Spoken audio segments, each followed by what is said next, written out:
Hey, good morning, everybody. Welcome to the Sedgwick County Board of County Commission meeting. We're delighted that you're joining us today, all those joining us online on Facebook, YouTube, and all you wonderful people here, a lot of people from campus today, joining us here in person. We're glad that you're here today. We've got a good meeting. Should be a quick meeting, I hope. But we've got a lot of really good things that we'll be discussing.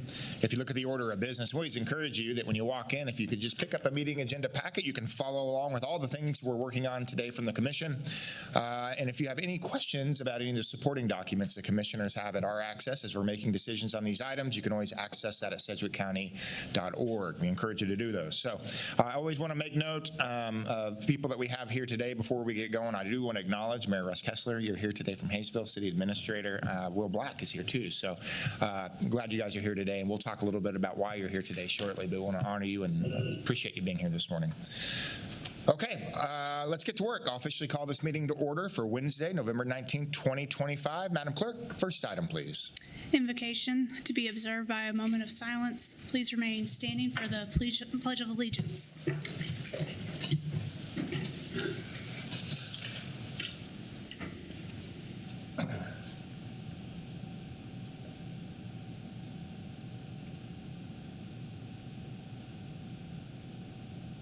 Thank you. I pledge allegiance to the flag of the United States of America and to the republic for which it stands, one nation, under God, indivisible, with liberty and justice for all. Okay, very good. Let's keep moving. Madam Clerk, next item, please. Roll call. Commissioner Blueball. Present. Commissioner Weiss. Present. Commissioner Howell. Present. Commissioner Meitzner. Present. Chairman Beatty. Present. Next item, please. County announcements. Good morning, Nicole. Good morning, Chairman and Commissioners. Nicole Gibbs of Strategic Communications. We have a fair amount of good news today, and we're going to start off with the newest member of the Fire District Dog Squad. I'm going to introduce Deputy Chief Brad Crisp, and he's going to talk about Canine Latitude. Chief Crisp, welcome. Good morning, Commissioners. Good morning, Manager Stoltz. Brad Crisp, Sedgwick County Fire District Number 1. Captain Faisal and Latitude come down here. Just want to introduce Captain Maroon Faisal. Captain Faisal is an 18-year veteran of the Fire District, and he currently serves in a number of roles. He's not only an investigator, but a public educator. He's our recruiting officer, as well as a code enforcement officer. And his newest member of our department, his partner, is Latitude, and Maroon would like to take a few moments just to tell you a little bit about Latitude and his training. Yeah. Captain, welcome. Thank you for having me. Latitude is a 19-month-old black lab. Before I was introduced to Latitude, he was getting imprinted by the ATF for many months before I met him. He's an excellent detective dog.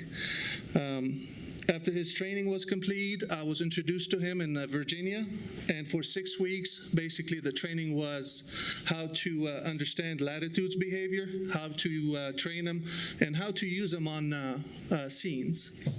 So we spent 6 weeks together. We've been on the floor for 2 months now, frontline, on track, and he's got almost a dozen calls already under his belt. We are certified together. As a team. Someone else can watch him for me for a day or so, but otherwise we work together and we're certified together. Daily training, they're food reward dogs, so they have to work to eat. So if we're not running calls, usually we are training every day. I was taught to consistently be inconsistent with them. Yeah. As a service dog, you can't be consistent, always feed them at the same time or whatnot. You have to just mix it up. I will talk a little bit about his training and how we use him. There's a short video that will play, and I'll go over the video with you. Social media, a day or two, came over and we did a quick demo for them. So basically, when Laddie's not working, he is just a regular puppy. He loves to play, he likes to give kisses, and he's a very good swimmer. So as you can see, for the demo, what we did, we had one individual put one drop of accelerant in 2 cans out of 5 cans. They gloved up because he can sniff the residue of accelerant on their hands. 50% gasoline, diluted gasoline. So we also put distractors. When I say distractors, is dogs are not robots. They still get distracted by food and different things, but they understand also that food is not going to feed them. Only accelerant will feed them. So there's Laddie. He's curious about 1 can, and this is how he indicates that he found accelerant, and that's his reward. And then we move on to another can that have a distractor. He skips it, and then goes to the can that have accelerant in it. And that's his reward. And when I ask him to show me again, just to pinpoint an accurate spot, his nose gets in the spot that have accelerant. So like I said, Latitude is just a regular puppy until I put my food pouch on. And when I put my food pouch on, he knows it's work time, and his nose gets to the ground and starts sniffing. And that's all I have. You have any questions? Yeah, I can see that, yeah. Well, I'm incentivized by food too, so we can. Commissioners, any questions or comments?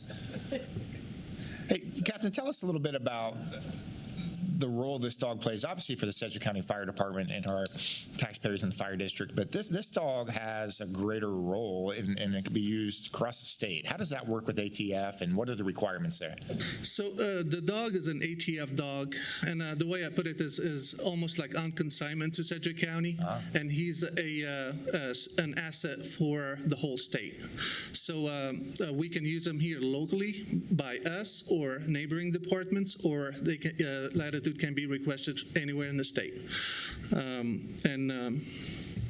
don't know if I answered your question. That was great. Yeah, perfect. Also, how many dogs do we have now in Sedgwick County Fire Department? What are those roles? I think this is a thing that we're really proud of here at the county, and we talk about it a lot. But how many dogs is this now? And what are the roles that all these dogs have? Okay. We have, Commissioner, we have 3 canines right now. We have 1 other ATF canine, but that canine's going to be retiring out in 26. The other canine we have is a search and rescue canine through the State Fire Marshal's office in that partnership. So Laddie is going to be replacing Benny, who is our current ATF canine. That's great. Okay. Well, Captain, thank you. Chief Chris, thanks a lot for coming in with us, and welcome Latitude to the team. Our CFO is delighted to have you here today, we've noticed. And so thank you Captain, very much. Thanks again. Appreciate you so much. Okay, next up, I'd like to introduce Mayor Russ Kessler from Hayesville. He has brought his Hayesville Mayor Youth Advisory Council. So, sir, if you want to come up and say a few words. Welcome back, Mayor. We're glad to see you. I think it's great to be back. It's Mayor's Youth Leadership Council from Hayesville. So we have several students here. We have 16 total, but today we have, we have 11 of those 16. So I would like to have them introduce themselves and kind of tell you what they've been doing and who they are. So. That's great. Hi, it's good to be here this morning. My name is Jackson Jones. I'm a senior. I'm the mayor this year. Last year I was vice mayor, and really just every year we're trying to help every student that joins learn more about local, state, and community and school governments, and really just make a difference in our community, whether it's doing community service projects or helping organize an event or helping serve at events that our city is already running. So I'll let each member introduce themselves with name, grade, and position. Hi, I'm Brent Black. I'm a junior this year already, and I'm the vice mayor of the Mayor's Youth Leadership Council. Hi, I'm Hadley Bain. I'm a sophomore this year, and I'm the treasurer of Mayor's Youth Leadership Council. Paxton Bain. I'm a freshman, and I'm just a council member. Hi, I'm Sayla Harold, and I'm a junior, and I'm a council member. Hello, my name is Callie Huff. I'm a senior this year, and I'm a council member on the Mayor's Youth Leadership Council. Hi, I'm Camry Huff, and I'm a sophomore, and I'm just a council member this year. My name is Avery Castman. I'm a senior, and I'm a council member. If you could pause for a second, just a point of privilege. Avery, we've known you for a little while. Your mother was former Commissioner Sarah Lopez, so it's really good to see you continuing in the role of serving your community like this, so it's good to see you. Yeah, good to see you too. Hello, my name's Anna Butler. I'm a sophomore and I'm a crew member. Hello, I'm Mackenzie Ward. I'm a freshman and I'm a council member. My name's Kimber Huff and I'm a council member and I'm a freshman. Awesome. So if any of y'all have any questions or comments, like Jackson, you got quite a crew. Commissioner Blueball, this is your district, and you're pretty active here. Any thoughts? I just appreciate him coming in and had a lot of questions about our form of government and spoke a little bit about the differences in local government I've represented, from the school board to city council, and kind of talked about, as a city council, we were both over the city council as well as the airport board.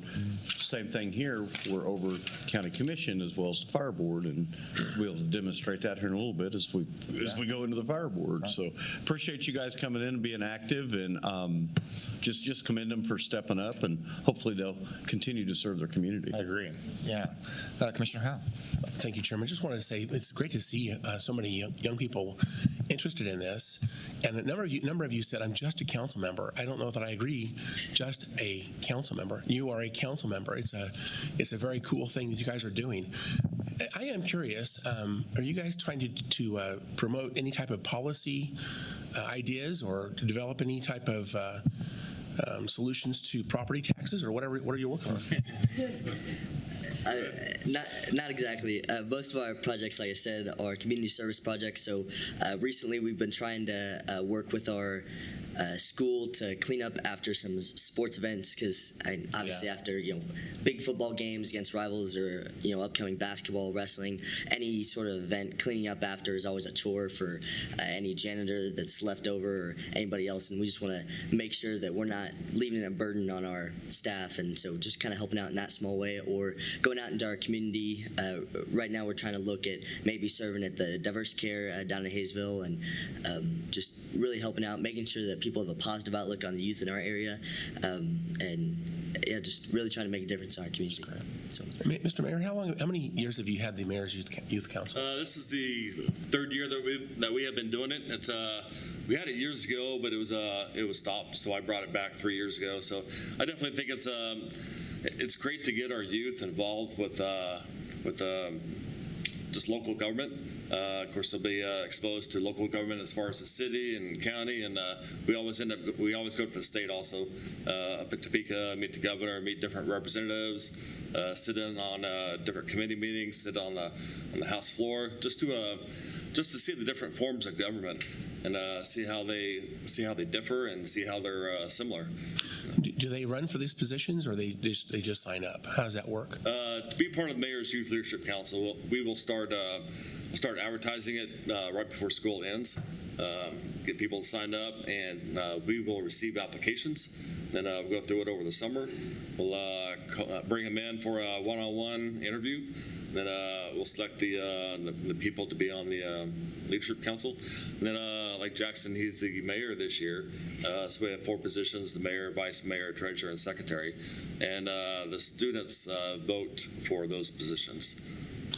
I just want to say I'm really impressed. You guys do. It's really great to have you here, and you represent your city very, very well. Thank you. And I'm proud of you all for what you're doing. Good job. Thank you so much. Like I said before, it's a great opportunity to be here. We love coming every year. Yeah, well, proud of you guys. Thanks. Keep it up. Please keep it up. We need you. You're the future of our community, so we desperately need you guys. So, Mayor, Will, thanks for doing this. We appreciate you guys being here today. Thank you. Okay, very good. If you can hang out, though, for the meeting, hopefully we'll have a pretty brief meeting. Hang out, and we'll get some pictures afterwards. Is that okay? Sounds great. Okay, good. Thanks. Thank you. Okay, Nicole? As they transition back to their seats, just a few more items to cover. On Thursday, November 6th, Sedgwick County launched its first ever community survey. At that time, it was sent to over 100,000 randomly selected residents via mail, text, or email. And as of 8:15 this morning, thought I'd share some statistics with you. So we have had 3,777 responses. 340 of those are from employees, which I'm very excited about. We've had just over 320 response via postcard, just under 2,800 or just under 2,900 from email, and just over 560 from text messages. The other statistic I thought was interesting was the percentage by district. So District 1 has 23% of that total.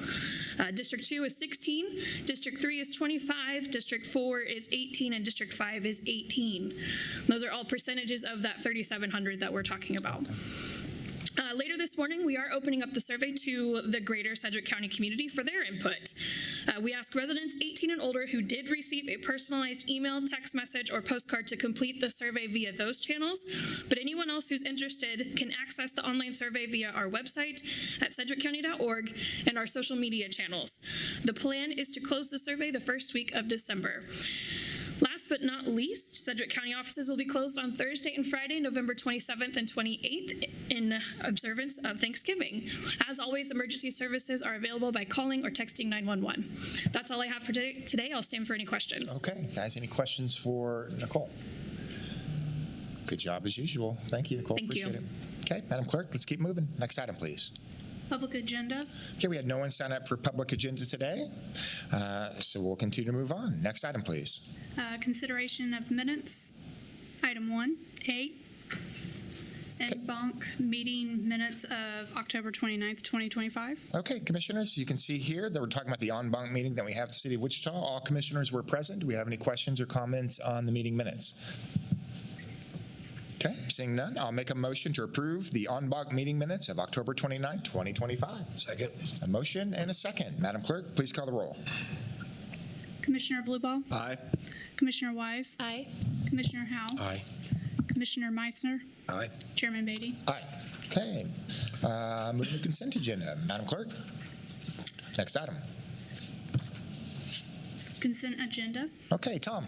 Good morning, Chairman and Commission. Tom Stoltz, County Manager's Office, recommending approval of consent items B through H on the agenda this morning. Okay, commissioners, we've all talked about the consent agenda. Any questions or comments on our consent agenda today? Okay, seeing none, I'll make a motion to approve consent agenda items B through H. Second. A motion and a second. Madam Clerk, please call the roll. Commissioner Blueball. Aye. Commissioner Wise. Aye. Commissioner Howell. Aye. Commissioner Meitzner. Aye. Chairman Beatty. Aye. Okay, let's pause the County Commission meeting for just one moment. And I'm going to call to order the governing body of Fire District Number 1 for Wednesday, November 19, 2025. So this meeting's now called to order. Madam Clerk, first item, please. Roll call. Commissioner Blueball. Present. Commissioner Wise. Present. Commissioner Howell. Present. Commissioner Meitzner. Present. Chairman Beatty. Present. Next item, please. Public agenda. No one has signed up for public agenda at the Fire District, so we'll keep moving. Item, please. New business. Item A, reconsideration of items 2 and 3 of the October 30th, 2025 meeting of the Board of Bids and Contracts, Fire District 1. Okay, looking at two items here. Here he is, Joe Thomas. Good morning, Mr. Chairman and Commissioners. Joe Thomas, Purchasing Director. As mentioned, this item was comes from the October 30th bid board, was presented to you originally on November 5th, and we're bringing it back to you for final approval. Item originally listed as number 2 was 2 each current model 4-wheel drive crew cab trucks with topper for Fire District 1. Recommendation is to accept the low bid meeting specifications from Nashville Automotive LLC, doing business as Sarah Chevrolet Buick GMC. The amount of this bid or recommendation is $124,220. And the final item, originally marked as item 3, current model 4-wheel drive crew cab truck with topper, again for Fire District Number 1. Recommendation is to accept the low bid meeting the specifications, again from Nashville Automotive LLC, doing business as Sarah Chevrolet Buick GMC. This one is in the amount of $65,080. I'll be happy to try to answer any questions and recommend approval. Okay, Commissioners, looking at two items, items 2 and 3 from that bid board meeting. We talked about this at agenda review as well. So any questions or comments on these two items to Commissioner Howell? All right, Mr. Chairman, thank you for the chance to speak on this one. And just for the public's awareness, we did have a staff meeting or I guess a meeting, was it last Friday? Last Friday. Yep. Where we drilled into this a little bit deeper. And I guess my feeling is that there is a lot of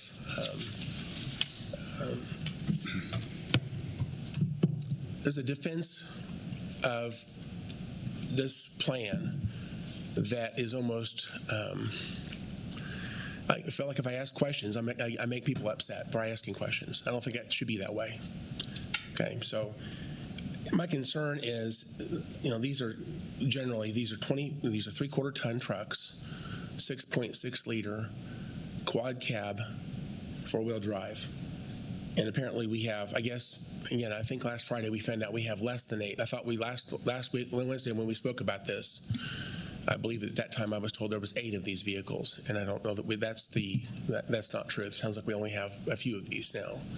So that to me makes this a little bit better. And I guess we need some of these. We do haul trailers with these, and we do haul people to training and that type of thing. Go ahead. Commissioner, just to clarify, if you were to ask how many of these vehicles do you have, when we talk about pickup trucks or staff vehicles, that's kind of generally what we're talking about. We don't really dice them into 3/4 ton or half ton, but specifically the 3/4 ton pickups, I believe we have 4 of the 11 staff vehicles that we have. Right. The rest of them are like half tons, and they're smaller vehicles. Well, there's still a couple things about this I don't love. And again, this is not the lowest bid. This is these vehicles are going to come out of Nashville, which again, it's going to be difficult, I think, to get any type of warranty work. I don't know how that works with dealership vehicles. I don't normally buy mine from dealerships, so I don't know how that works. But buying these out of Nashville, and again, there were some local bids that were very close, but again, we excluded those because they weren't the right size engine or something. So I don't love this. I don't love this action item today. I think we need more data going forward. I will support this today, but I do think before we do pick up trucks again in the future, I would like to have a better understanding about the fleet. I'm just going to say, I feel like I have the right to know more information about what's going on here. I have said before, and I'll say again, that the fire district needs to have the equipment they need to do their job. Obviously, we want to support that. And I want to support training because I think that ties into safety. And our firefighters need to be safe. And then thirdly, I want to make sure our salaries are as high as we can get them without raising taxes. And to me, if these trucks are more than they need to be to do what's needed, for the role these trucks are going to be used for, then in my opinion is we have an opportunity to save some money for other more important things. So that's why I'm being judicious here. I know it's just 3 trucks, but I feel like I have a right to know more about it and be convinced this is the right answer. I think it's time for us to move forward. So I will go ahead and support this today, but before we do this again, I hope we have a better understanding about the entire fleet. I want to know more about the vehicles. Again, I want to put as much money into training and salaries as possible. So please hear me when I say that. And with that, Mr. Chairman, if there's a motion, I'll support it today. Okay. Thank you. Chief Chris, I just want to make sure I fully understand the mind behind what's happening here. I think it's important. I agree with Commissioner Howe that I think the commission needs to dive in and understand the fleet and why we're making decisions on the fleet. It's not the lowest bid because our mechanic, who's got 30 plus years experience in this, believes that this type of engine that he's requesting is a better type of engine. And if we go a different route with a lesser engine, I think it was a 6 liter versus 6.6, or I might get those wrong. His history is there's been significant problems that have cost the taxpayer. I think he gave the quote of $10,000 per job to fix these engines. So that's why he's recommending this specific type of engine. Am I correct in that? Yeah, I don't know if your numbers are exactly correct, Okay. but the mechanic has stated that the county specifically has had a lot of experience with the smaller 6.4 liter motor. 6.4. Which didn't meet the bid, but if we had selected to do that, they would be doing some engine work on it shortly thereafter, and it has cost the county overall more going with that motor. In the long run. Yeah. So I think the part of that conversation is just helping our fleet, having Bo and our mechanics explain to us exactly why moving forward we think this is a better motor for our fleet. I think that's a fair ask and that it's an important ask, and it makes sense to me. So, okay, any other questions here? Okay, on item A, I'll make a motion to approve the recommendations of the Board of Bid of Contracts for items 2 and 3. Second. A motion and a second. Madam Clerk, please call the roll. Commissioner Blueball? Aye. Commissioner Weiss? Aye. Commissioner Howell? Aye. Commissioner Meitzner? Aye. Chairman Beatty? Aye. Thank you, Commissioners. Thank you, Joe. Appreciate it. Okay, moving on. We're on the Fire District. Next item, please. Other. Anything under other for the Fire District? Okay, seeing none, we keep moving. Next item, please. Executive session. There is no executive session for the Fire District today, so I will officially adjourn the governing body of Fire District Number 1, bring us back to the meeting of the Sedgwick County Commission, and call the next item. Madam Clerk? Committee reports. Okay, Commissioners, anything under committee reports for the County Commission? If I may? Yeah, Commissioner Weiss. We had our board meeting for the zoo yesterday, and I just wanted to report some pretty exciting numbers for the wild lights that's going on right now. On Saturday, last Saturday was the busiest night they've ever had at Wild Lights, and saw over 6,500 people that evening. So with the nicer weather, they are seeing an uptick in people coming, but just wanted to put that out there. It is an amazing experience. If you haven't been before, you should go before it gets colder. The last day to go will be December 21st. So Wild Lights at the zoo, if you can go and enjoy that with your family while the weather's still good, you still have time to do that. Good. Congratulations to the zoo. Another wonderful event they have going on. Anything else under committee reports? Okay. Seeing none, next item, please. Other. Anything under other? Look at us moving along. Mary, you see how this is working there? Okay, next item, please. Executive session. We have no executive session today for the County Commission meeting, so that concludes all the items. Any other business that we need to deal with here at the County Commission? Okay, seeing none, we are officially adjourned. It is 8:57. Have a good day. World.